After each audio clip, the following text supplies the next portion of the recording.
Welcome to edit your soul. آج صبح اپنی ہدایت و رہنمائی کے لیے دیکھیں گے متی کی انجیل اور اس کا 8واں باب۔ جب وہ پہاڑ سے اترا تو بہت سی بھیڑ اس کے پیچھے ہو لی، اور دیکھو ایک کوڑی نے پاس آ کر اسے سجدہ کیا اور کہا، اے خداوند، اگر تو چاہے تو مجھے پاک صاف کر سکتا ہے۔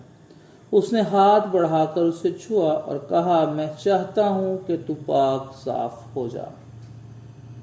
وہ فوراً کوڑ سے پاک صاف ہو گیا۔ یسوع نے اس سے کہا، خبردار کسی سے نہ کہنا، بلکہ جا کر اپنے تائیں کاہن کو دکھا، اور جو نذر موسیٰ نے مقرر کی ہے اسے گزران، تاکہ ان کے لیے گواہی ہو۔ یسوع ایک رومی صوبہ دار کے نوکر کو شفا دیتا ہے۔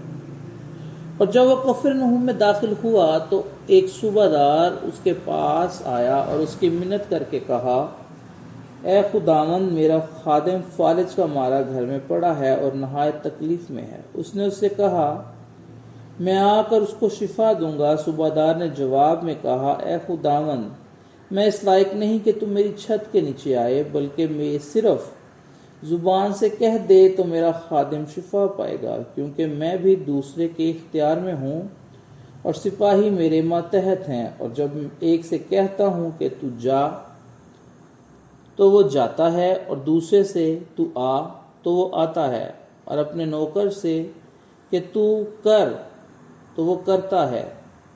یسوع یہ سن کر تعجب کیا اور پیچھے آنے والے لوگوں سے کہا، میں تم سے سچ کہتا ہوں کہ میں نے اسرائیل میں بھی ایسا ایمان نہیں پایا، اور تم سے سچ کہتا ہوں کہ بطہر پورب سے اور پچھم سے آ کر ابراہیم اور اسحاق اور یعقوب کے ساتھ آسمان کی بادشاہی کی ضیافت میں شریک ہوں گے، مگر بادشاہی کے بیٹے باہر اندھیرے میں ڈالے جائیں گے، وہاں رونا اور دانت پیسنا ہوگا۔ اور یسوع نے صوبہ دار سے کہا، جا، جیسا تو نے اعتقاد کیا تیرے لیے ویسا ہی ہو، اور اسی گھڑی خادم نے شفا پائی۔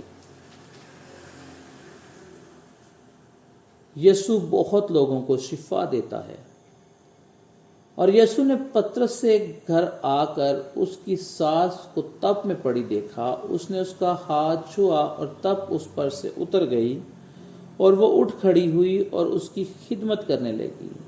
جب شام ہوئی تو اس کے پاس بہت سے لوگوں کو لائے جن میں بدروہیں تھیں۔ اس نے بدروہوں کو زبان ہی سے کہہ کر نکال دیا اور سب بیماروں کو اچھا کر دیا، تاکہ جو یسایہ نبی کی معرفت کہا گیا تھا وہ پورا ہو کہ اس نے آپ ہماری کمزوریاں لے لیں اور بیماریاں اٹھا لیں۔